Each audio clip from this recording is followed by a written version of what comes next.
अहो आज पुरणपोळ्या करायच्यात, मला लय कंटाळा आलाय. अहो आज पुरणपोळ्या करायच्या आहेत, मला लय कंटाळा आलाय.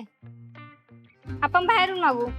तुमचं सगळं ऐकलंय. खबरी बारक्याला घेऊन आम्ही पोचलो पुरणपोळी घरात.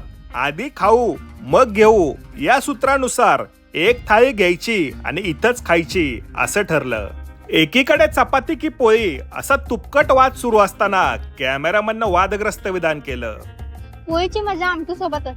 पोळीस खात्याच्या बाजूला असलेल्या शुभ्र मोदकावर कारवाई सुरू असताना आमरसाची कसून चौकशी सुरू होती. अहो आजीला कळलं तर आपण पोळ्या बाहेर आणल्यात. लाचखोर बारक्याला थेट धपाटे देऊ शकत नाही म्हणून दह्यासोबत धपाटे द्यायचं ठरवलं आणि त्याच्यासाठी सुनियोजित कट रचला. याला खायला घालतो म्हणजे शांत बस. गाडी मागं पाहण्यापेक्षा 3 श्वान जोड असं श्वानाला समजवलं. मी आजीला सांगा तुम्ही बाहेरून पोळ्या आणला.